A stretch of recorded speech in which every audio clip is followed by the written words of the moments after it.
Willie D Live. What's up, family?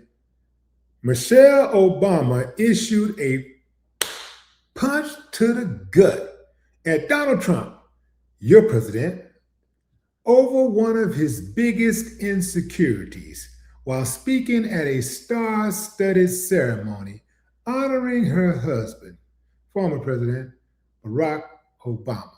Yeah, fam. The former First Lady celebrated her husband's dazzling brilliance in a speech at the opening of the Obama Presidential Center in Chicago on Thursday. And Donald Trump, man, he didn't know what to do with himself. He was hurt. I heard he stayed in the bathroom eating chicken 4 hours straight. No breaks. Yeah, fam. Check out Michelle's speech. It hasn't always been easy, but there hasn't been a single second through this experience that standing by your side hasn't left me in awe. 8 years in the crucible, and not once did you melt from the heat. Not once did you let it harden you. Instead, you used it to reveal your truest essence. Well, y'all thinking what I'm thinking? Who is she talking about? This sounds like, this sounds personal. Your stubborn optimism and unflinching courage, your dazzling brilliance, and A president with brilliance? You don't say.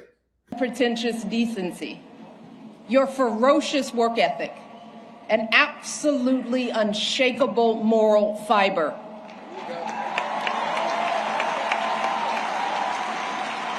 And to do it all as a first, and the higher standard that comes with all that, the claims that a U.S. senator and constitutional law expert wasn't qualified for the job, the lies about your birthright, your faith, your patriotism, the outrage when you stated the biological fact that if you'd had a son, that he too would be black. Yet, you were unflappable at every turn, always focused, always calm, always looking at the long view. Where the hell is, where the hell is Melania right now? This is what I want to know. She's probably somewhere in a corner recording Michelle's every word because she jacked her speech once, right? She did it once, she'll do it again. This is one of her best speeches. I know Melania is taking notes. How absurd it is to even imagine that you might have buckled under the pressure even once, lashed out in frustration, lost your temper. How absurd it is to imagine that you might have done anything but make our family and this entire country proud.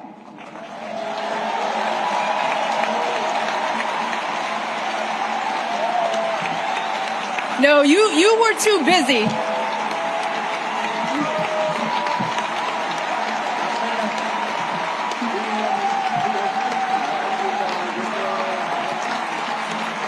I'm not done, y'all. Not done. So much to say.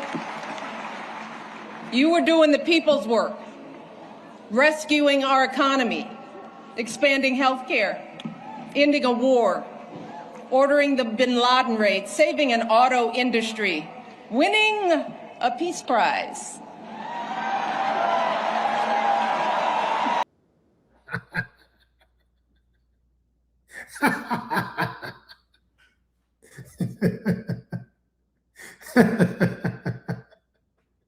Well, I know Trump heard it. Well, I know he probably farted when he heard that. he probably ripped the hell out that diaper.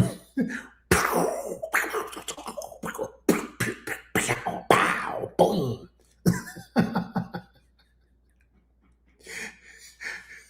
Here's the cold part, fam. Trump wanted that Peace Prize more than anybody in the world has ever wanted any prize. And he didn't care how he got it. He actually accepted it from the woman in Venezuela who won it. Who amongst us is cool with having a prize, an award that they didn't fairly win? Like, I don't want it if I didn't win it. I don't care if it's the boxing championship of the world. I don't want it unless it has sentimental value, meaning that I want it, or it was given to me by someone that reveres me or respects me in some type of way, who is a family member. It was passed down as a family heirloom or something. You know what I mean? I'm not just going to want something that I didn't earn, not something like that. But Trump is a Nepo baby, right? He is the dude who ain't never had to work for nothing, not even his name. He ain't worked for nothing.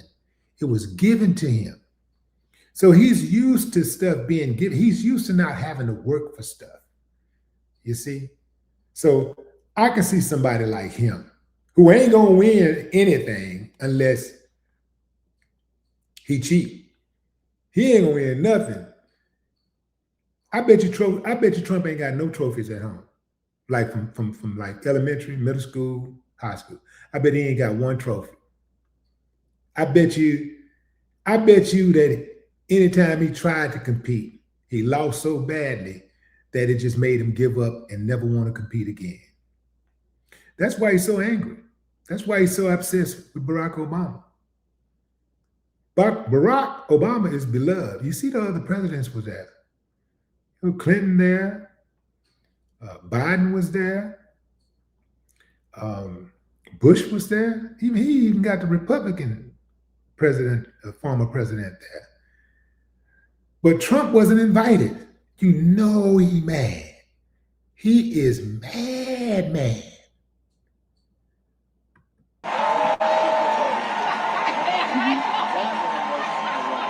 Keeping us safe from Ebola, regulating the banks, standing up for marriage equality, listening to science, and comforting an entire nation in the face of unspeakable tragedies. And you did it all with such grace and class and cool that you made the hardest job in the world look like a walk in this beautiful park. Your mother, Toot, Gramps, you are a tribute to their love. They are up there grinning and hugging today because you never forgot who you are and where you came from. Single mother, working hard to get by and get an education and show her son the world. Grandparents who didn't have much, but they had the perfect recipe to nurture your flame. You never forgot the folks in the union halls and church basements here in Chicago, where you first put your ideals to this test. You never forgot all the voters you registered and students you taught and neighbors you organized. You never fell for the temptation of a quick fix or an easy payday. You never changed from that idealistic summer associate who showed up on that rainy day when we first met without an umbrella. You always gave us the very best within you. And in doing so, you reminded the rest of us that we could too. Barack, there are no words to express how proud I am of the way you showed up and continue to show up every single day. It has been an honor to be by your side. You have made me a better person and have given us all an example that we should strive to emulate. And I hope you know Oh, there is truly no higher calling than that. All right. To all of you joining us today, our invited guests, and everyone listening and watching from afar, the Obama Presidential Center was created as a beacon of hope. Family, are y'all picking up what Malia is putting down? Do y'all see her reaction? You see how proud she is of her father, wiping her tears, like listening to her mama speak those heartfelt words. And by the way, Michelle Obama is a great orator. I mean, she is smooth. I mean, she is silky smooth, on point, doesn't mince words. She doesn't do too much measuring with words. You know what I'm saying? She don't try to be too careful. At the same time, she's very eloquent. She's a very, very good orator. Very good orator. That's a person that pretty much could have done anything that she wanted to do in life and still can. To our unshakable values, the ones my husband has exemplified his entire life: equality, empathy, honesty, inclusion, fairness. And especially during these anxious and divisive times, it is so important that we remember that those values are not unique to my husband. They are the same ones that your husbands and wives, your parents and children, your friends and neighbors exhibit and pass on. Every single day, millions of people in this country wake up doing their very best to live decent and purposeful lives. Yeah, we're all tested in one way or another. And there are plenty of times we all fall short. But deep down in our hearts and souls, we all know right from wrong. We know selflessness from greed, righteousness from injustice. We understand that we all rise and fall together, that every last one of us is an invaluable contributor to the greatness of America. And I'm talking about the workers living paycheck to paycheck, hoping to give their kids a better future. The teachers using their own money to take their students on field trips. The business owners struggling to meet payroll but refusing to close their doors. All those folks sweating over stoves to provide meals for their communities. Folks shivering in the freezing cold to deliver our packages, picking up trash to keep our parks clean, volunteers dedicating their weekends to coaching t-ball or directing the church choir or mentoring a child. That's where the truth of this country lies.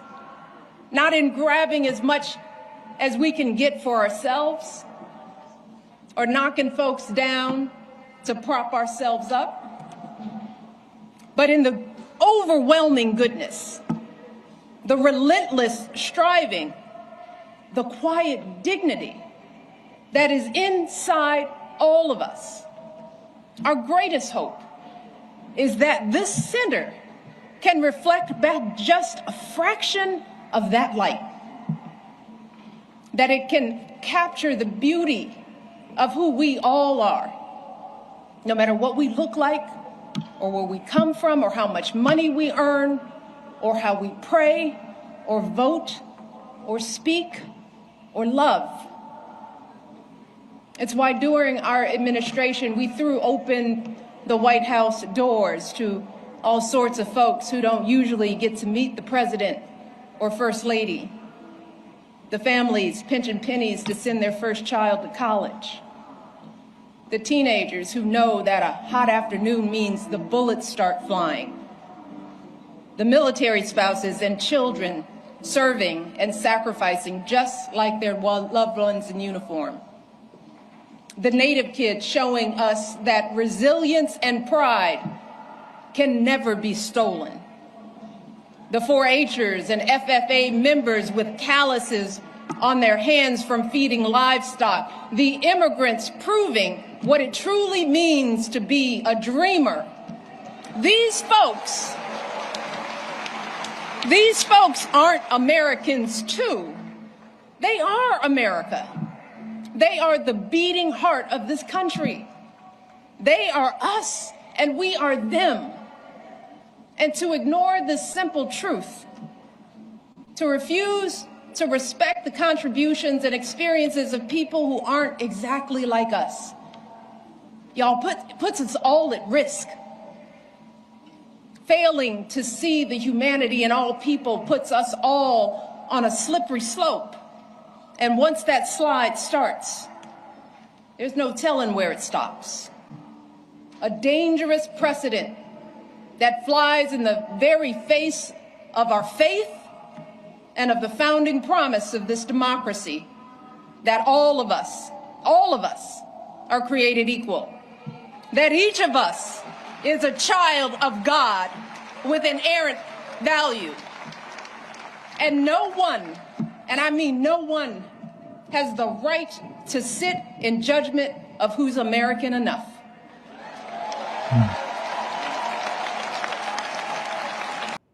We can stop right there, fam. No one has the right to sit in judgment of who's American enough.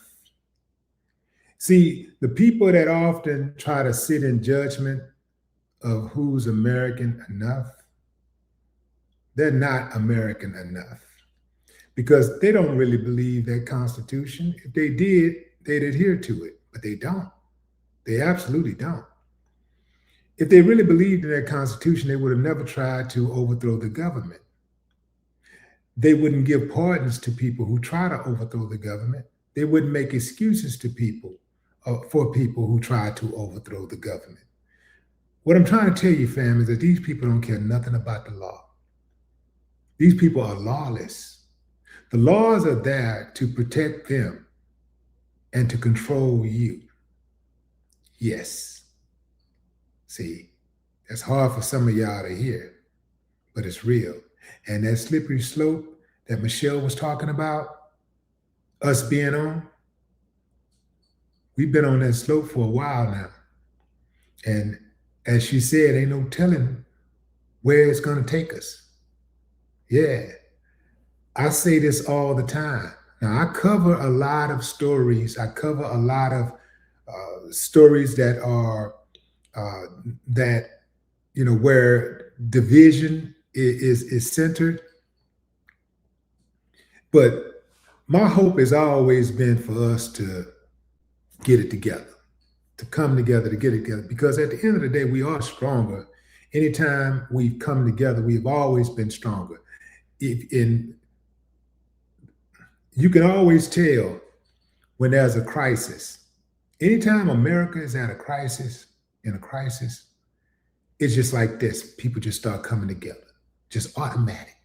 It's like, we finally, it ain't about no race. It ain't about this. Like all of us, we in it together. We trying to, anytime we've had a flood in Houston, you see all kinds of people with boats and big trucks and stuff trying to save all kinds of people. Ain't nobody even looking at color. There people just jumping on the back of the truck or they jumping on the boat, and the person that's